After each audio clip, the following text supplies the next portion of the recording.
Hello viewers, welcome to V book.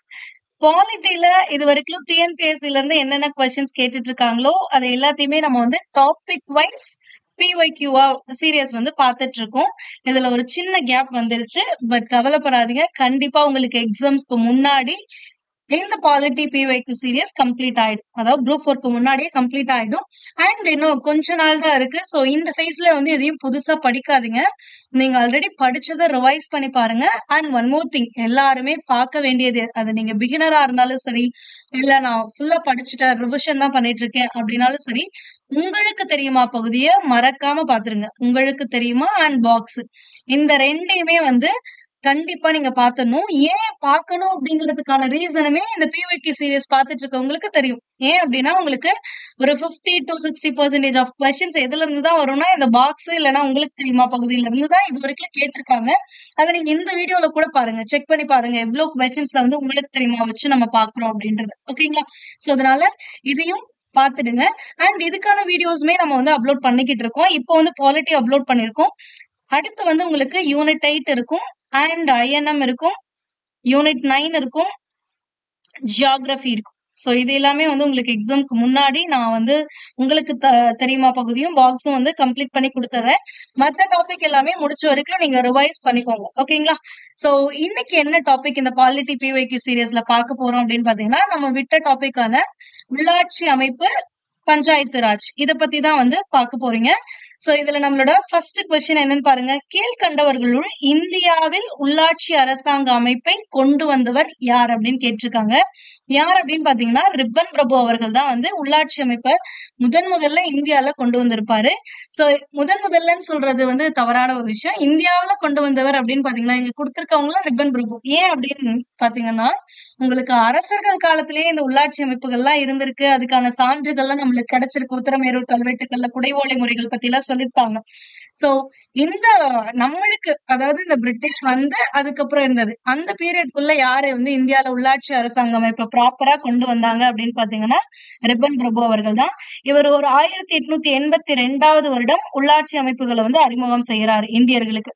இந்த அறிமுகம் செஞ்சது இந்தியர்களுடைய சுதந்திர சுவையை அறிமுகப்படுத்திய இந்தியர்களுக்கு. ஏன் அப்படின்னு பாத்தீங்கன்னா, இந்த தீர்மானத்தின்படி என்ன நம்மளுக்கு கொடுத்திருப்பாங்கன்னா, ஒரு உள்ளாட்சி அமைப்பை நிறுவி அதை நிர்வகிக்கிறதுக்கான உரிமை நம்மளுக்கு கொடுத்திருப்பாங்க. அப்ப நம்மளே ஆட்சி செய்யலாம். அதாவது இங்க இந்தியன்ஸே வந்து ஆட்சி பண்ற மாதிரி கொடுத்திருப்பாங்க. அதுலதான் வந்து ஃபர்ஸ்ட் டைம் இந்தியர்களுக்கு வந்து அந்த சுதந்திரத்தோட சுவை என்ன அப்படிங்கறது தெரிஞ்சிருக்கும். எப்படி கேட்கலாம், சுதந்திர சுவையை இந்தியர்களுக்கு அறிமுகப்படுத்தியவர் யாருன்னு? ரிப்பன் பிரபு அவர்கள். இவர் இந்த உள்ளாட்சி அமைப்பை வந்து கொண்டு வந்ததுனாலதான் இவரை உள்ளாட்சி அமைப்புகளின் தந்தை என அழைக்கப்படுகிறார். அதுவுமே உங்களுக்கு கொஸ்டினா கேட்பாங்க.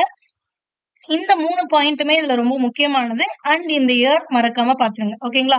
1882 உள்ளாட்சி அமைப்பை வந்து இந்தியாவுல அறிமுகப்படுத்தியவர் ரிப்பன் பிரபு. அதனாலதான் இவர் உள்ளாட்சி அமைப்புகளின் தந்தைன்னு அழைக்கப்படுறாரு. அதே மாதிரி இந்தியர்களுக்கு சுதந்திர சுவையை அறிமுகப்படுத்தியவர் யாருன்னு கேட்டாலுமே இந்த ரிப்பன் பிரபு அவர்கள் தான். ஏன் அப்படின்னா, இந்த தீர்மானத்தின்படி இந்தியர்கள் வந்து அவங்களுக்குன்னு ஒரு நிர்வாகத்தை நிறுவி, அதாவது உள்ளாட்சி அமைப்புகளை நிறுவி அதை நிர்வகிக்கலாம் அப்படிங்கறது கொடுத்திருக்காங்க. பட் பவர் அவங்க கிட்ட இருந்தாலும் இந்த ஒரு சின்ன பவர் நம்மளுக்கு கிடைக்கும் பொழுது அது நல்லா இருக்கும்ல, அந்த மாதிரிதான், வேற ஒண்ணும் இல்ல. ஓகேங்களா? நெக்ஸ்ட் கொஸ்டின் பாருங்க. உள்ளாட்சி அமைப்புகளின் தந்தை என அழைக்கப்படுபவர் யார்? இப்பதான் பார்த்தோம், யாரு? ரிப்பன் பிரபு. நெக்ஸ்ட் கொஸ்டின், பஞ்சாயத்து ராஜ்யம் துவங்கி வைக்கப்பட்ட ஆண்டு, அதாவது சுதந்திர இந்தியால வந்து பஞ்சாயத்து ராஜ்யம் வந்து துவங்குறாங்க. அது எந்த ஆண்டுன்னு பாத்தீங்கன்னா 1959. எக்ஸாக்டா டேட் என்னன்னு பாத்தீங்கன்னா அக்டோபர் 2ஆம் தேதி, காந்தி ஜெயந்தி. ஞாபகம் வச்சுக்கோங்க, அக்டோபர் 2, 1959 தான் வந்து இந்த பஞ்சாயத்து ராஜ் வந்து கொண்டு வராங்க. சோ இப்ப இதுக்கான ஆன்சர் என்னன்னு பாத்தீங்கன்னா ஆப்ஷன் பி தான் சரியான விடை. பட் இந்த ஒரே ஒரு பாக்ஸ் தான், இதுவும் பாருங்க உங்களுக்கு தெரியுமா பாக்ஸ் தான். சோ நான் ஆல்ரெடி சொன்னல, கொஸ்டின்ஸ் எல்லாமே உங்களுக்கு மோஸ்ட் ஆஃப் த கொஸ்டின்ஸ் எங்க இருந்தா வருதுன்னா உங்களுக்கு தெரியுமால இருந்தா வருது. சோ இதுல இன்னும் நீங்க என்ன நோட் பண்ணும் அப்படின்னா, அப்போ 1959 அக்டோபர் 2ஆம் தேதி யாரு துவங்கி வச்சாங்க அப்படின்னு பாத்தீங்கன்னா, பண்டித ஜவஹர்லால் நேரு அவர்கள் தான் வந்து இதை துவங்கி வைக்கிறாங்க. எங்க துவங்கி வைக்கிறாங்கன்னா, ராஜஸ்தான் மாநிலத்துல இருக்கக்கூடிய நகர்ல வந்து பஞ்சாயத்து ராஜ் வந்து அடிக்கல் நாட்டுறாங்க. ஓகேங்களா?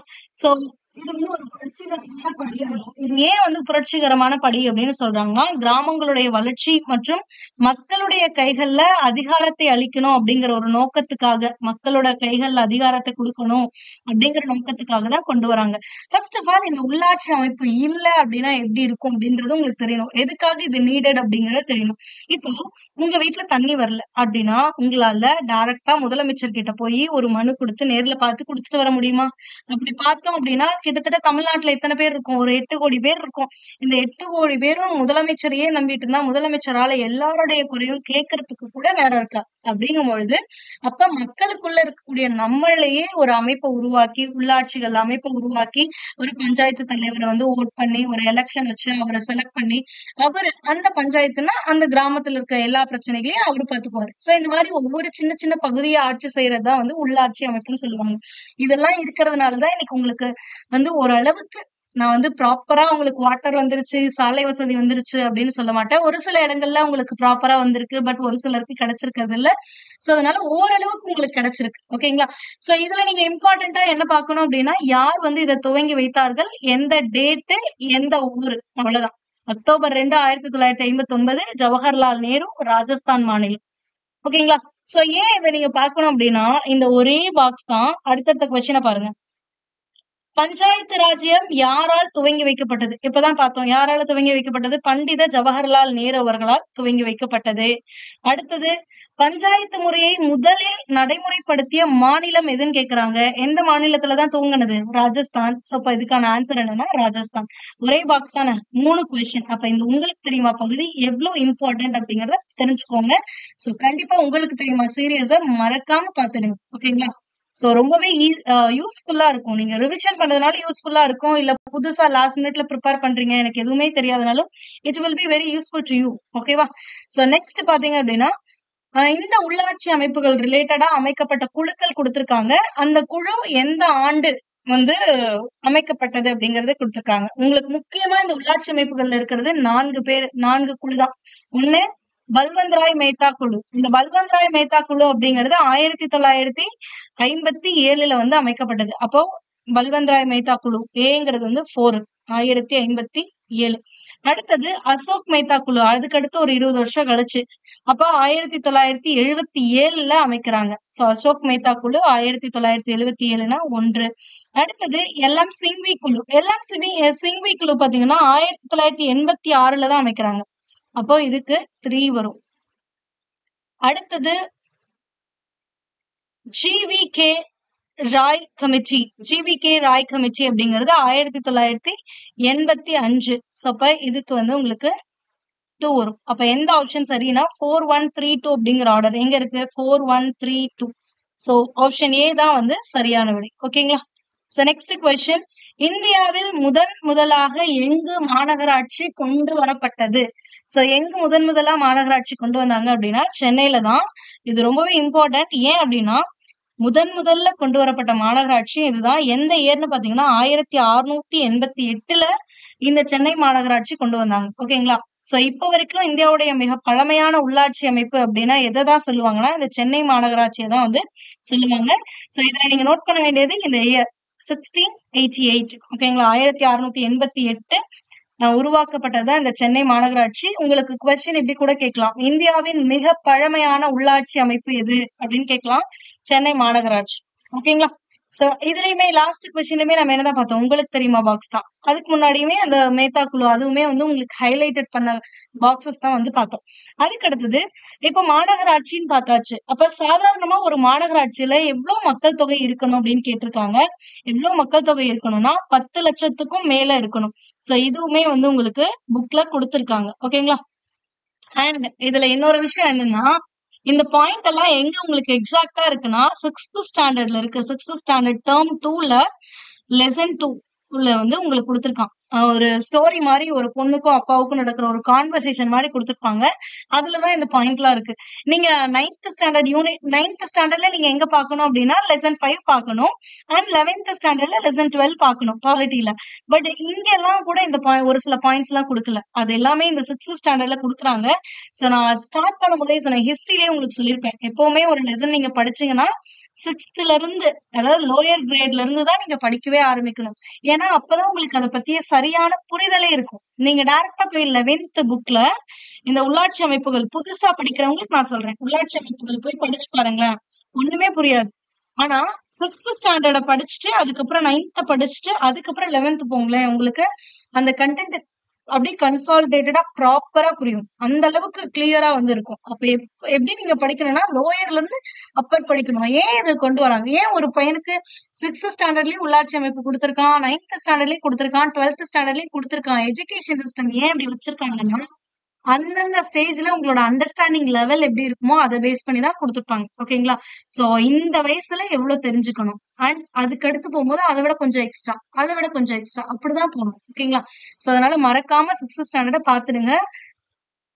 நெக்ஸ்ட், மாநகராட்சியின் அரசியல் ரீதியான தலைவர் யாருன்னு கேக்குறாங்க. மாநகராட்சியை பொறுத்த வரைக்கும் அரசியல் ரீதியான தலைவர் யாருன்னா மேயர் அவர்கள் தான்.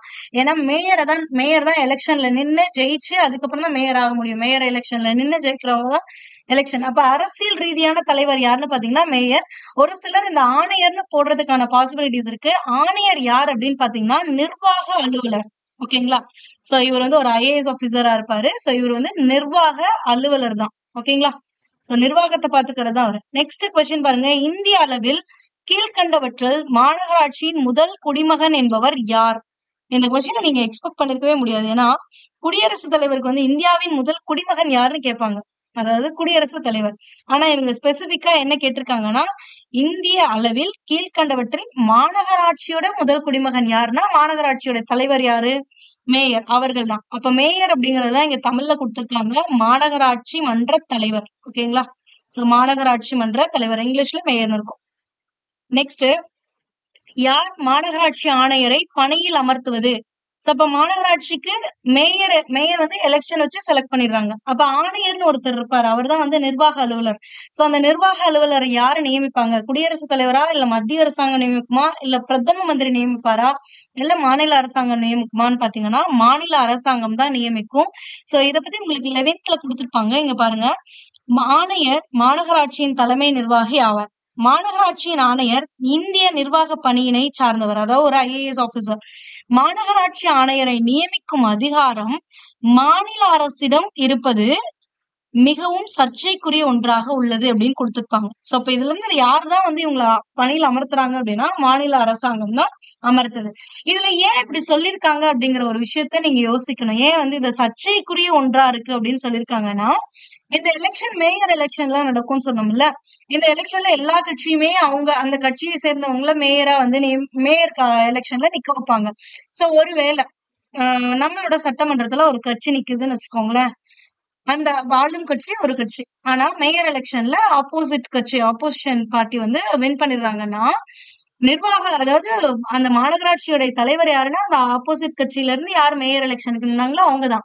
ஆனா அங்க ஆணையரை வந்து ஆளுங்கட்சி தான் வந்து நியமிக்க முடியும். அப்படிங்கும் போது கொஞ்சம் கிளாஷ் ஆகும், வேற ஒண்ணும் கிடையாது. ஓகேங்களா? இந்த இதுல வந்து உங்களுக்கு இருக்கும். நெக்ஸ்ட் என்னன்னு பாத்தீங்கன்னா, இந்திய அரசியலமைப்பின் 243வது சி விதி வலியுறுத்துவது என்னன்னு கேட்டிருக்காங்க. இந்த ஆர்டிகல் 243C எதை பத்தி சொல்லுது அப்படின்னா பஞ்சாயத்து அமைப்பை பற்றி சொல்லக்கூடியது. நீங்க இதுல வந்து 243C, 243A, B, 243D இது 4ஐயுமே பார்த்து வச்சுக்கோங்க. இதுல B உங்களோட புக்ல இருக்கும். சி அண்ட் டி வந்து உங்களுக்கு இப்ப கொஸ்டினா கேட்டிருப்பாங்க. ஏ என்ன அப்படிங்கறது நீங்க தான் கமெண்ட் பண்ணணும். ஓகேங்களா? சோ இந்த 4 ஆர்டிகல் வந்து ரொம்ப இம்பார்ட்டன்ட் இந்த இதுல பொறுத்த வரைக்கும்.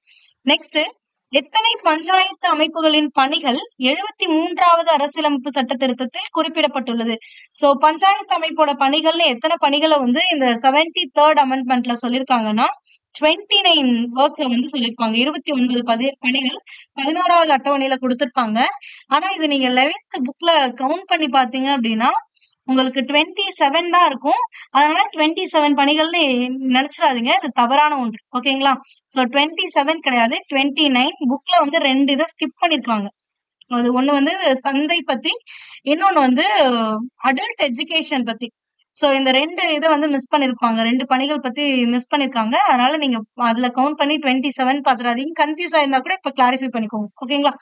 சோ நெக்ஸ்ட் பாத்தீங்க அப்படின்னா, national panchayat Raj day is observed on. தேசிய ஊராட்சி நாள் இது எங்க இருக்கு அப்படின்னா 6th புக்ல தான் இருக்கு.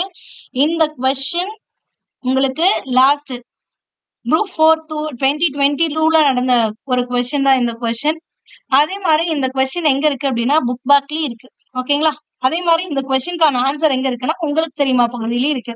அப்ப நீங்க குரூப் 4க்கு படிக்கிறீங்க அப்படின்னா புக் பேக், உங்களுக்கு தெரியுமா பாக்ஸ் கொஸ்டின், இது எல்லாமே நீங்க பாத்தீங்கன்னாவே உங்களால ஒரு நல்ல ஸ்கோர் பண்ண முடியும். ஏன்னா மத்த கொஸ்டின்ஸ் எல்லாம் டிகிரி ஸ்டாண்டர்ட் லெவல், ஆனா இது வந்து எஸ்எஸ்எல்சி ஸ்டாண்டர்டுக்கு உங்களுக்கு எங்க தான் கேக்குறாங்க, உங்களுக்கு தெரியுமாலன்னு தான் கேக்குறாங்க. ஓகேங்களா? சோ அப்ப தேசிய ஊராட்சி நாள் அப்படிங்கிறது என்னைக்கு அப்படின்னு பாத்தீங்கன்னா ஏப்ரல் 24. இதுக்கு பின்னாடி ஒரு ரீசன் இருக்கு. என்ன ரீசன் அப்படிங்கறதையும் நீங்க தெரிஞ்சுக்கணும். நான் இங்கே உங்களுக்கு எக்ஸ்பிளைன் பண்ணிடுறேன்.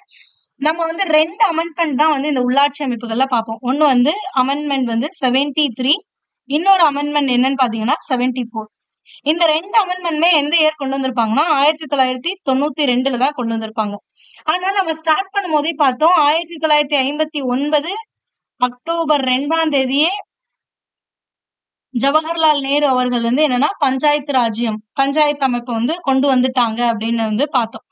சோ இதுக்கும் என்ன டிஃபரன்ஸ் இருக்கு? அக்டோபர் 2 ஆனா இங்க ஏப்ரல் 24 அப்படின்னா என்ன மீனிங், என்ன இங்க இருக்கு அப்படிங்கறத நீங்க தெரிஞ்சுக்கணும் கிளியரா. இது வந்து முதலா இந்தியாவுல பஞ்சாயத்து ராஜ் அமைப்பை அடிக்கல் நாட்டுன டேட். ஓகேங்களா? சோ இந்த டேட் படி அப்போ நம்மளோட கான்ஸ்டிடியூஷன்ல இந்த மாதிரி பஞ்சாயத்து ராஜ்ங்கிறது ஒண்ணு இல்ல.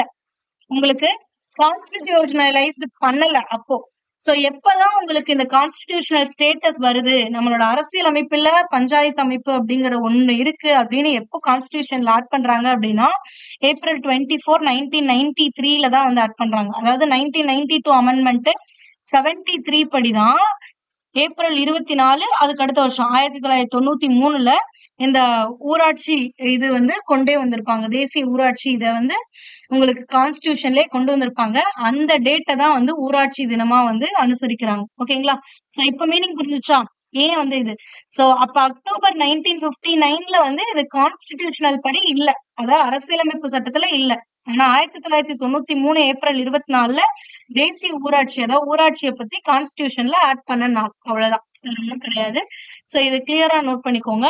நெக்ஸ்ட் வந்து பாத்தீங்கன்னா கீழ் வரும் அமைப்புகளை சிறியதிலிருந்து பெரியது என வரிசைப்படுத்து. சின்னதுல இருந்து பெருசு போகணும். அப்போ சின்னதுல இருந்து பெருசு அப்படின்னா இங்க கொடுத்திருக்கிறது ஊரக உள்ளாட்சி பத்தி கொடுத்திருக்காங்க. ஊரக உள்ளாட்சி பிரிவு. உங்களுக்கு உள்ளாட்சி பிரிவு உள்ளாட்சி அமைப்புங்கிறது 2. ஒண்ணு வந்து ஊரக உள்ளாட்சி, இன்னொன்னு வந்து நகர உள்ளாட்சி அமைப்பு அப்படின்னு சொல்லி பிரிச்சிருப்பாங்க. இதுல இந்த நகர உள்ளாட்சியில தான் வந்து என்னன்னா பேரூராட்சி, அதுக்கு அடுத்தது நகராட்சி, அதுக்கு அடுத்து மாநகராட்சி. இந்த 3ஆ பிரிச்சிருப்பாங்க. நகராட்சி. ஓகேங்களா? சோ இதுல இந்த ஊரகாட்சி உள்ளாட்சி இருக்குல்ல, அதை நீங்க வரிசைப்படுத்தணும். நான் இங்க வந்து நகராட்சி உள்ளமைப்பு கொடுத்துட்டேன். பேரூராட்சி தான் சின்னது, அதுக்கப்புறம் நகராட்சி, அதுக்கப்புறம் மாநகராட்சி. இருக்கிறதுலே பெருசு மாநகராட்சி. ஓகேங்களா? சோ அதே மாதிரி ஊரக உள்ளாட்சி அமைப்பை வந்து எப்படி இது பண்ணணும்னா ஃபர்ஸ்ட் வந்து சின்னது அப்படின்னு பாத்தீங்கன்னா இந்த கிராம சபை தான். இந்த கிராம சபை தான் ஃபர்ஸ்ட் வரணும். அப்ப இந்த கிராம சபை அப்படின்னா என்னன்னா ஒரு கிராமத்துல இருக்கக்கூடிய அனைத்து வாக்காளர்களையும் கொண்டதுதான் இந்த கிராம சபை. ஏன்னா கிராம சபை கூட்டம் நடக்கும் பொழுது உங்களுக்கு வந்து என்னன்னா 18 வயசு நிரம்பினவங்க தான் அதுல கலந்துப்பாங்க. சோ அதுதான். சோ அப்ப அந்த கிராம சபை அப்படிங்கிறது ஒரு கிராமத்துல இருக்கக்கூடிய அனைத்து வாக்காளர்களும் தான் வந்து கிராம சபை. இவங்க எல்லாரும் சேர்ந்துதான் ஓட் பண்ணிதான் கிராம பஞ்சாயத்து தலைவரை தேர்ந்தெடுப்பாங்க. அப்ப இதுக்கு அடுத்து இருக்கக்கூடிய அழகுதான் என்னன்னா வில்லேஜ் பஞ்சாயத்து அப்படின்னு சொல்லுவாங்க. சோ வில்லேஜ் பஞ்சாயத்துனா கிராம ஊராட்சி. பஞ்சாயத்து ஊராட்சி ரெண்டும் ஒண்ணுதான், கன்ஃபியூஸ் பண்ணிக்காதீங்க. ஓகேங்களா? அப்ப கிராம ஊராட்சி, அப்ப இது 2வது இருக்கு கிராம ஊராட்சிங்கிறது.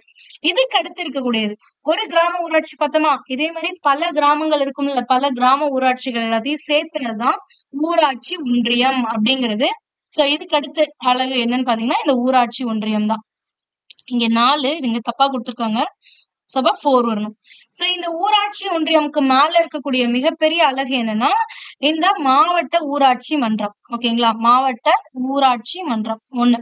சோ இந்த ஆர்டர் தான் சரியான ஆர்டர். அப்ப ஆப்ஷன் பி தான் சரியானது. ஆனா உங்களுக்கு இதுல எது முக்கியம் அப்படின்னு பாத்தீங்கன்னா உள்ளாட்சி அமைப்புனா இந்த 3 தான். உங்களுக்கு கிராம சபையை கன்சிடர் பண்ண மாட்டாங்க. கிராம பஞ்சாயத்து, அதுக்கு மேல இருக்கிறது ஊராட்சி ஒன்றிய குழு, அதுக்கு மேல இருக்கிறது மாவட்ட பஞ்சாயத்து. இன்னும் உங்களுக்கு புரியுற மாதிரி சொல்லணும்னா இந்த பஞ்சாயத்து சமிதி அப்படின்னு சொன்னா உங்களுக்கு தெரியாது. ஊராட்சி ஒன்றியம்னா தெரியும். இங்கிலீஷ்ல எல்லாரும் சொல்லி சொல்லி பழகிருப்பீங்க. பஞ்சாயத்து யூனியன் சொல்லுவீங்கல்ல, பஞ்சாயத் யூனியன் சொல்லுவோம்ல, அதுதான், வேற ஒண்ணும் இல்ல. யூனியன்னா ஒன்றியம்னு அர்த்தம். அப்ப பஞ்சாயத்து யூனியம் அப்படின்னு சொன்னா ஊராட்சி ஒன்றியம்னு அர்த்தம், வேற ஒண்ணும் கிடையாது. ஓகேங்களா, சோ இதுதான் வந்து இடைநிலை அலகு அப்படின்னு சொல்லுவாங்க. கீழே இருக்கிறது கிராம பஞ்சாயத்து, நடுவுல இருக்கிறது தான் இந்த ஊராட்சி ஒன்றியம், அதுக்கு மேல இருக்கிறது மாவட்ட பஞ்சாயத்து. இந்த ஊராட்சி ஒன்றியம் பத்தி உங்களுக்கு இன்னொரு முக்கியமான விஷயம் இருக்கு, அதை நம்ம வந்து பார்க்கலாம் அடுத்து. சோ இங்க பாருங்க, 73வது திருத்தத்தின்படி மக்கள் தொகையின் அடிப்படையில் எந்த அளவிற்கு கீழ் உள்ள ஒரு மாநிலம் இடைநிலை பஞ்சாயத்து அமைப்பை உள்ளாட்சி அமைப்பில் உண்டாக்க முடியாது அப்படின்றாங்க. அதாவது 3 அடுக்கு உங்களுக்கு எல்லா இந்த சட்டப்படி என்ன சொல்லிருப்பாங்கன்னா 3 அடுக்கு நிலை இருக்கும். சோ ஊரக ஆட்சியை பொறுத்த வரைக்கும், அதாவது ஊரக உள்ளாட்சியை பொறுத்த வரைக்கும் உங்களுக்கு என்னென்னு இப்பதான் சொன்னேன். ஃபர்ஸ்ட் எந்த அலகு இருக்கும் அப்படின்னா கிராம பஞ்சாயத்து இருக்கும். சோ இதுக்கு அடுத்து ஊராட்சி ஒன்றியம், அதாவது கிராம ஊராட்சி. ஓகேங்களா, கிராம ஊராட்சி, அதுக்கடுத்து ஊராட்சி ஒன்றியம் இருக்கும். இதுக்கு மேல இருக்கக்கூடியதுதான் எதுன்னு பாத்தீங்கன்னா மாவட்டம். அதாவது இது வந்து சின்ன அலகு, ஸ்மால் ஒன். இங்க போக லார்ஜ். ஓகேங்களா, சோ அதுக்கு அடுத்தது மாவட்ட ஊராட்சி. ஓகேங்களா, இதுல இடைநிலை அலகுங்கிறது இந்த ஊராட்சி ஒன்றியம். இது எப்பதான் அமைக்க முடியும்னா 20 lakhsக்கு மேல பீப்புள்ஸ் இருந்தா. இதே மாதிரி 2 million சொல்லுவாங்க, இல்லைன்னா 20 lakhs, ரெண்டும் ஒண்ணுதான். 2 millionனா 20 லட்சம் அர்த்தம். ஒரு 10 லட்சம் அப்படிங்கிறது வந்து 1 மில்லியன் சொல்லுவாங்க. ஓகேங்களா, 10 lakhs அப்படிங்கிறது தான் 1 million. சோ அதனால இங்க வேர்டு மாத்தி கொடுத்துட்டா தப்பா போட்டுறாதீங்க. 20 லட்சத்துக்கு மேல மக்கள் இருந்தாதான் இந்த 3 அடுக்கு முறை. 20 லட்சத்துக்கு கீழே இருக்காங்க அப்படின்னா இந்த இடைநிலை இருக்குல்ல, ஊராட்சி ஒன்றியம் இருக்குல்ல, இது தேவை கிடையாது.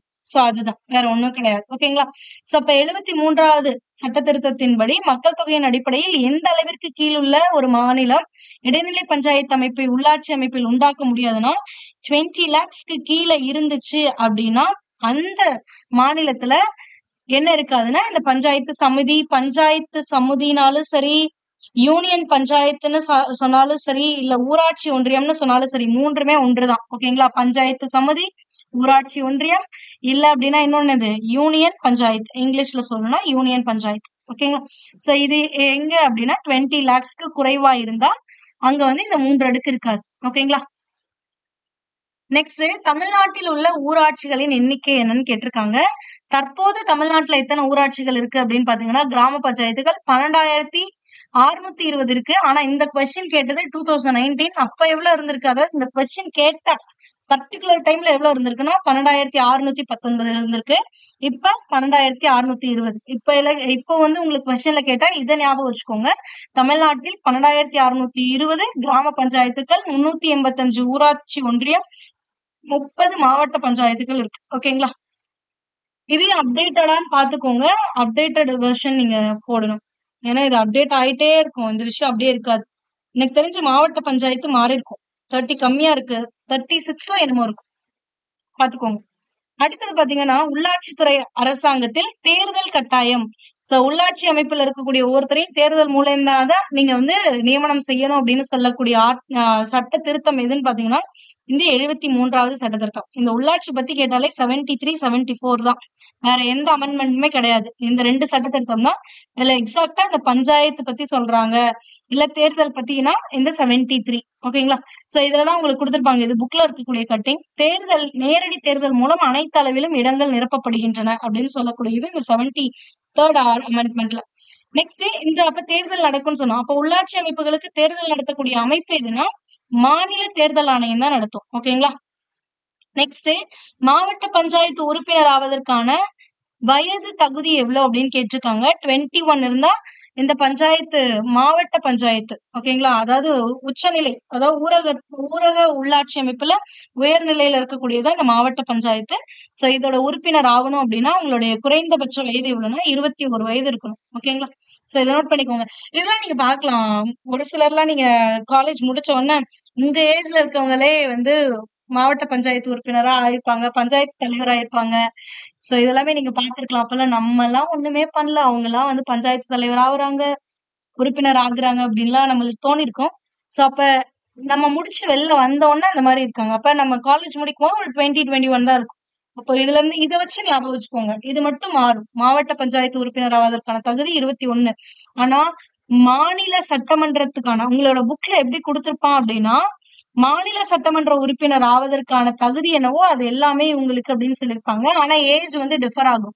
மாநில சட்டமன்றத்துக்கு போகணும்னா உங்களுக்கு 25 இயர்ஸ் இருந்தாதான் போக முடியும். ஆனா பஞ்சாயத்துல வந்து 21 இருந்தாலே போதும். ஓகேங்களா? நெக்ஸ்ட், கீழ் வருவனவற்றுள் எந்த விதியின் கீழ் பஞ்சாயத்து ராஜ் அமைப்புகளில் எஸ்சி எஸ்டி இனத்தவருக்கான இடஒதுக்கீடு பற்றி கூறுகிறது அப்படின்னு கேட்டிருக்காங்க. இது என்னன்னா ஆர்டிகல் 243D. இதுதான் உங்களுக்கு ஆர்டிகல் 243C எதை பத்தி சொல்லுதுன்னா பஞ்சாயத்து அமைப்பை பத்தி சொல்லும். பார்த்தாச்சு. ஆர்டிகல் 243D எதை பத்தி சொல்லுதுன்னா எஸ்சி எஸ்டி கேட்டகரியில இருக்கவங்களுக்கு ரிசர்வேஷன் பத்தி சொல்றது. சோ ரிசர்வேஷன் எவ்வளவுன்னு பாத்தீங்கன்னா 1/3 தான். அதாவது 3/4 ஒரு பங்கு வந்து ரிசர்வேஷன். பெர்சன்டேஜ்ல கொடுத்திருந்தாங்கன்னா 33% அப்படின்னு கொடுத்திருப்பாங்க. 33.333 போகும். ஆனா 33%. இதையே ஞாபகம் வச்சுக்கோங்க. இதுல இன்னொரு கரண்ட் அஃபேர்ஸ் ரிலேட்டடான ஒரு கொஸ்டின் என்னன்னா இந்த கொஸ்டின் என்னன்னா தமிழ்நாடு பஞ்சாயத்து ராஜ்ல வந்து சட்ட திருத்த மசோதா 2016 சிறப்பு அம்சம் என்ன அப்படின்னு ஒரு கொஸ்டின்ல கேட்டிருந்தாங்க. இது என்ன சிறப்பு அம்சம்னா இந்த எஸ்சி எஸ்டிஸ்க்கும் சரி அண்ட் உமன்ஸ்க்கும் சரி மொத்தமாவே என்னதான் 1/3 தான். 3/4 ஒரு பங்கு தான் வந்து இடஒதுக்கீடு கொடுத்திருந்தாங்க. அதாவது எலெக்ஷன்ல நிக்கிறதுக்கான இது வந்து 3/4 ஒரு பங்கு இருந்துச்சு. ஆனா இந்த 2016 என்ன பண்றாங்க அப்படின்னா பெண்களுக்கு உள்ளாட்சியில 50% இடஒதுக்கீடு வழங்கினாங்க. பாதிக்கு பாதி பெண்கள் கண்டிப்பா இருக்கணும் அப்படின்னு சொல்லி கொண்டு வந்தது எப்போனா இந்த 2016 தான். ஓகேங்களா? அப்ப ஆப்ஷன் டி தான் வந்து சரியான விடை. இந்த பாயிண்ட் உங்களுக்கு எங்க மட்டும்தான் இருக்குன்னா 6th ஸ்டாண்டர்ட்ல மட்டும்தான் இருக்கு. சோ நீங்க 6th ஸ்டாண்டர்ட ஒமிட் பண்ணாதீங்க. அது ஒரு ஸ்டோரி மாதிரி இருக்கே அப்படின்னு சொல்லிட்டு ஒமிட் பண்ணாதீங்க. 1 or 2 பாயிண்ட்ஸ் இம்பார்ட்டன்டா கண்டிப்பா இருக்கும். அதுல இருக்க பாயிண்ட் வேற எந்த லெசன்லயும் இல்லாமலும் இருக்கலாம். So careful. நெக்ஸ்ட், கூற்று காரணம் கொஸ்டின். இதுல வந்து நீங்க இந்த கூற்று காரணத்தை படிச்சுட்டு எது சரியானது அப்படின்னு சொல்லி சொல்லணும். இந்த கூற்று பாருங்க, 73வது திருத்தத்தின் மூலம் உள்ளாட்சி அமைப்புகள் ஏற்படுத்தப்பட்டன. 73வது சட்ட திருத்தத்தின் மூலமா தானே உள்ளாட்சி அமைப்புகள் முதல்ல தோற்றுவிக்கிறாங்க 1992ல. சோ அப்ப இந்த கூற்றுங்கிறது சரியானது. ஓகேங்களா? நான் ஆல்ரெடி உங்களுக்கு சொல்லியிருக்கேன், பஞ்சாயத்தை வச்சு கன்ஃபியூஸ் பண்ணிக்காங்க. பஞ்சாயத்து ராஜ் இருக்குல்ல, பஞ்சாயத்து ராஜ்யம் சாரி பஞ்சாயத்து ராஜ்யம். இந்த பஞ்சாயத்து ராஜ்யம் வந்து 1959லயே கொண்டு வந்துட்டாங்கல்ல. அப்ப இது வந்து என்ன 73 3rd அமெண்ட்மெண்ட் வந்து 1992ல தானே கொண்டு வந்தாங்க. அப்ப இப்பதான் உள்ளாட்சி அமைப்பு ஏற்படுத்தப்பட்டதா அப்படிங்கறத கன்ஃபியூஸ் பண்ணிக்காங்க. 1959ல கான்ஸ்டிடியூஷன் ஆகல. ஓகேவா? கான்ஸ்டிடியூஷனல் ஸ்டேட்டஸ் கிடையாது. எப்பதான் கான்ஸ்டிடியூஷனல் ஸ்டேட்டஸ் வந்து இந்த பஞ்சாயத்து ராஜ்க்கு வருது அப்படின்னா 1992க்கு அப்புறம் தான் வருது. 1993 எக்ஸாக்டா சொன்னா 1993 ஏப்ரல் 24 இந்த டேவை தான் தேசிய ஊராட்சி தினமா வந்து கொண்டாடுவாங்க. ஓகேங்களா? சோ அது கிளியரா மைண்ட்ல வச்சுக்கோங்க. சோ அப்ப இதுபடிதான் ஏற்படுத்தப்பட்டது. இது சரியானது. அடுத்தது, மக்களாட்சியானது உள்ளாட்சி அரசாங்கத்தின் மூலம் அடித்தட்டு மக்களை சென்றடைகிறது. மக்களாட்சி அப்படின்னா மக்களால் தேர்ந்தெடுக்கப்பட்ட நபரால் செய்யக்கூடிய ஆட்சி தான் மக்களாட்சி அப்படிங்கிறது. சோ அப்ப மக்களாட்சினா நம்ம ஒருத்தங்களை செலக்ட் பண்ணல, அவங்க மூலியமா தான் உள்ளாட்சி மக்களாட்சியானது உள்ளாட்சி அரசாங்கங்களின் மூலம் தான் மக்களை சென்றடைகிறது. நான் இதுக்கு ஒரு எக்ஸாம்பிள் உங்களுக்கு கொடுத்தேன். எல்லாத்துக்குமே சிஎம் வந்து பாக்கணும்னா முடியாது. அப்போ அதுக்குன்னு ஒரு உள்ளாட்சி அமைப்பு இருந்துச்சு அப்படின்னா அவங்களுக்கு வந்து எல்லாத்தையுமே பாத்துக்குவாங்க. அவங்க வந்து இந்த அரசாங்கத்துக்கும் மக்களுக்கும் நடுவுல பாலமா இருந்திருப்பாங்க. ஓகேங்களா? சோ அப்ப இந்த கூற்றுமே சரிதான், இந்த காரணமும் சரி. சோ இந்த பர்பஸ்க்காக தான் வந்து உள்ளாட்சி அமைப்பே வந்து ஏற்படுத்தப்பட்டது. அப்போ இந்த காரணமும் சரி. அப்ப கூற்று காரணம் இரண்டும் சரியானது. கூற்று வந்து காரணம் வந்து கூற்றுக்கான சரியான விளக்கமாகும். ஓகேங்களா? இந்த காரணத்துக்காக தான் இந்த அமெண்ட்மெண்டே கொண்டு வந்தது. நெக்ஸ்ட், மாவட்ட கிராம மேம்பாட்டு முகமையின் தலைவர் யார் அப்படின்றாங்க. சோ மாவட்ட கிராம மேம்பாட்டு முகமையின் தலைவர் வந்து மாவட்ட ஆட்சியர் தான். இவர் தான் வந்து உங்களுக்கு புக்ல எப்படி கொடுத்திருப்பாங்க, கிராம ஊராட்சியின் ஆய்வாளராக மாவட்ட ஆட்சியர் செயல்படுகிறார். அதாவது ஒரு கிராமத்துல மேம்பாட்டு வளர்ச்சி எல்லாத்தையுமே பாக்குறது யாருன்னு பாத்தீங்கன்னா மாவட்ட ஆட்சியர் தான் வந்து அதோடைய தலைவரா இருப்பாரு. நெக்ஸ்ட் நம்மளோட லாஸ்ட் கொஸ்டின் ரொம்பவே இம்பார்ட்டன்டான ஒரு கொஸ்டின் கூட. சொத்துக்களுக்கான வரி இந்தியாவில் யாரால் வசூலிக்கப்படுகிறது அப்படின்னு பாத்தீங்கன்னா மைய அரசா, மாநில அரசா, இல்ல மைய மற்றும் மாநில அரசால வாங்கப்படுதா, இல்ல உள்ளாட்சி அரசான்னு பாத்தீங்கன்னா உள்ளாட்சி அரசு, அதாவது லோக்கல் கவர்மெண்ட்ஸால மட்டும்தான் வந்து இந்த சொத்து வரி வாங்குறாங்க. சோ இது வந்து உங்களுக்கு கொடுத்திருக்காங்க. சோ லோக்கல் கவர்மெண்ட்ஸ்னா உள்ளாட்சி அமைப்பு. இப்ப நம்ம பஞ்சாயத்துல எல்லாம் வந்து பாத்தீங்கன்னா சொத்து வரி போடுவாங்க. வருஷத்துக்கு ஒரு நாள் பாருங்க வரி கட்டுவாங்க. சொத்து வரி, தொழில் வரி, வீட்டு வரி, குடிநீர் இணைப்புக்கான கட்டணம், நிலவரி, கடை மீது விதிக்கப்படக்கூடிய வரிகள். கடை வச்சிருந்தீங்கன்னா கடைக்கு பே பண்ணும். அது இல்லாம தொழில் வரி தனியா பே பண்ணும், வீட்டு வரி பே பண்ணும், சொத்து வரி பே பண்ணும், அதுக்கு அடுத்தது நிலவரி பே பண்ணும், குடிநீர் கட்டணம். இது எல்லாமே நீங்க வந்து பே பண்ணணும். இன்கேஸ் உங்களுக்கு தெரியல அப்படின்னா உங்க வீட்டுல இருக்கவங்ககிட்ட கேட்டு பாருங்க. பஞ்சாயத்துக்கு வந்து வரி கட்டுறீங்களா? ரொம்ப எல்லாம் அமௌண்ட் இருக்காது. ஒரு 135 என்னமோ நினைக்கிறேன். வாட்டர் கனெக்ஷன் இல்ல, வீட்டு வரி 135 150 என்னமோ இருக்கும். சோ ரொம்ப லோ அமௌண்ட் தான். பட் இயர்லி ஒன்ஸ் வந்து நீங்க கண்டிப்பா கட்டணும். உங்களுக்கு இன்கேஸ் இதுல ஏதாவது டவுட்ஸ் இருந்துச்சு அப்படின்னா நீங்க வந்து கமெண்ட் பண்ணுங்க. அதுக்கான எக்ஸ்பிளனேஷனை நான் அடுத்த வீடியோல கொடுக்குறேன். ஓகேங்களா? சோ மறக்காம எக்ஸாம் நெருங்கிருச்சு. சோ அதனால கண்டிப்பா வந்து உங்களுக்கு தெரியுமா பகுதியை பாத்துருங்க. ஏன்னா இப்ப பாத்தீங்கல்ல இந்த கொஸ்டின் இது இது எல்லாமே வந்து உங்களுக்கு தெரியுமா, இதெல்லாம் பாக்ஸ் கொஸ்டின் கன்சிடர் பண்ணிக்கோங்க. சோ அப்ப இது எல்லாமே நீங்க வந்து உங்களுக்கு தெரியுமால இருந்து தான் பாத்திருக்கீங்க. அண்ட் இந்த விஷயம் எல்லாம் உங்களுக்கு உள்ள இல்ல, அதையும் நீங்க நோட் பண்ணும். சோ அதனால எவ்வளவு இம்பார்ட்டன்ட் டூ யூ நோ பார்ட்டும் பாக்ஸும் எவ்வளவு இம்பார்ட்டன்ட்ங்கிறத தெரிஞ்சுட்டு லாஸ்ட் ஃபேஸ்ல ரிவைஸ் பண்ணுங்க. ஓகேங்களா? பண்ண முடியல அப்படின்னா ஜஸ்ட் உங்களுக்கு தெரியுமா வீடியோ அப்லோட் ஆயிட்டு இருக்கு. சோ அதை வந்து கேளுங்க. அதாவது வேற ஒரு ஒர்க் பண்ணிட்டு இருக்கும் போதே அப்படியே கேட்டுக்கோங்க. ஏதாவது டவுட்ஸ் இருந்தா கூட கமெண்ட் பண்ணுங்க. Okay, thank you. நெக்ஸ்ட் வீடியோல பார்க்கலாம்.